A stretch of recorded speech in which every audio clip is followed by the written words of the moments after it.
Talaga? Si Carlos ngayon ang pinagbibintangan? Tignan mo nga naman, oo. Eh kung singhalan ako nung dati, akala mo kung sinong malinis. I think may nakafile na kaso sa kanya as we speak. Pero totoo ba? Nakausap ko siya over the phone. Kahit hindi niya aminin sa akin, I know he's guilty. And I think alam na rin ni Tita Lineth. And the plot thickens. Teka, kung alam na ni Lynette, di makikipaghiwalay na siya kay Carlos. Ano magagawa niya? Eh, pareha silang nawawala eh. And I'm sure as hell, nakididnap niya yung sarili niyang asawa. In fairness kay Carlos, he's doing the devil's work for us. Sige na, Mami. Kumain na lang tayo. I have to go back to Hindi, sandali. Magdasal muna tayo. God is good. May pagkain tayo sa harap natin and we are okay.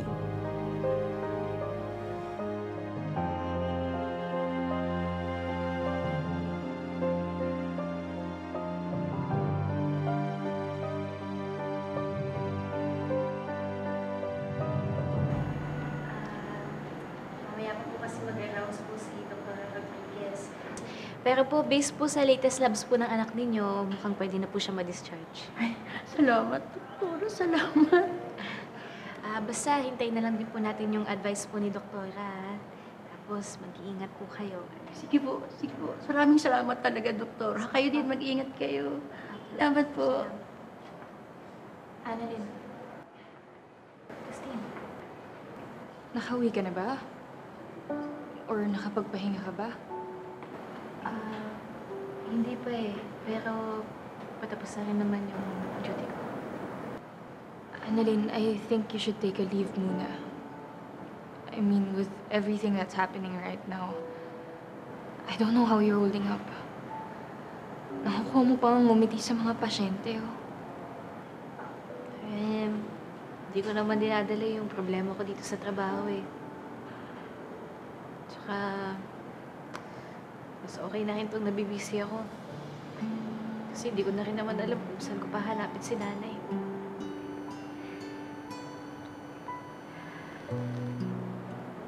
Alam mo, isang gabi ko nang hindi man lang nakakausap si nanay.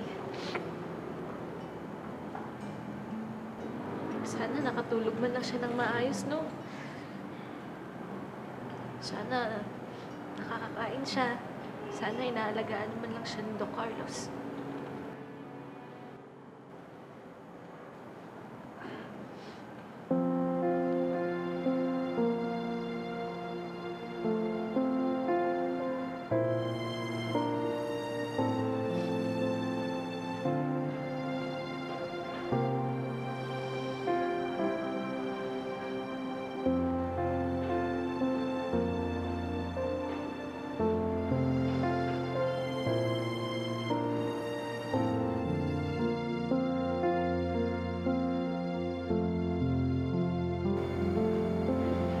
Annalyn, magiging okay din ang lahat. I'm sure gagawa ng paraan si Tita Lineth para makabalik. Fighter kaya yung nanay mo. Kaya hindi yun basta-basta mag-give up. Basta nandito lang ako ha, pag kailangan mo ako. Ako, Annalyn, alam mo na anytime, pwede akong tumulong sa'yo. Nandito kami. Salamat ah. Kahit pa paano, nagkasundo kayo ngayon. Nandito kayo para kay nanay.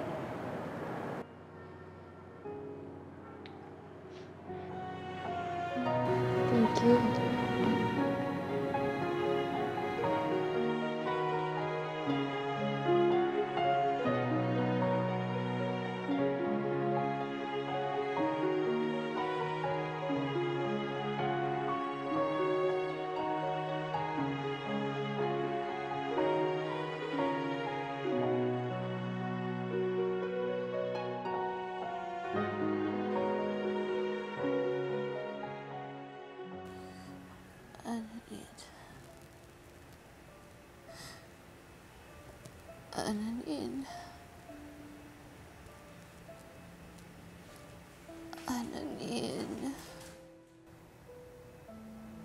Lynette?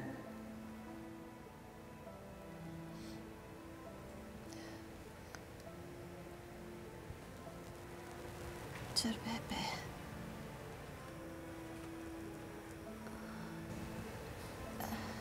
Sinusundo niyo na po ba ako? Hindi ka pa pwedeng mamatay, Lynette. Lynette, lumabang ka. Hindi lang para kay Annalyn. Para sa sarili mo. Pero nangihina na po ako. May paraan para magapi ang kalaban nang hindi lumalaban. Gamitin mo yung kalagayan mo para mapasunod si Carlos. Ibigay mo ang hinihingi niya. Tandaan mo, mahal ka ni Carlos. Hindi ka niya matitiis.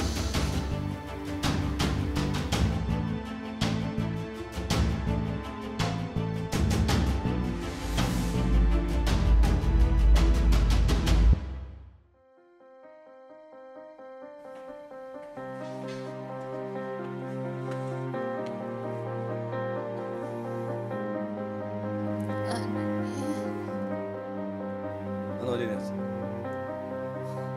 Magpapawa ka na naman.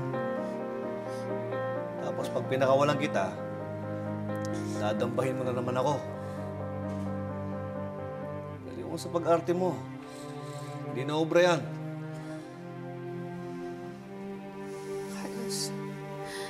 Carlos, tulungan.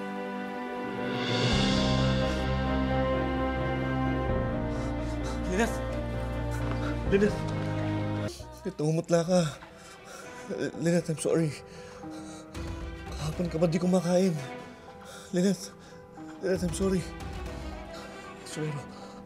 Lynette, kailangan suero kita.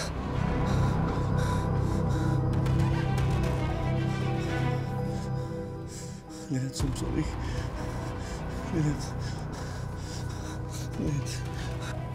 Lynette.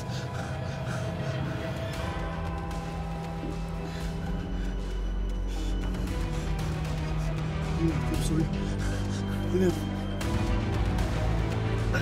Lynette. Lapit lang, Lynette.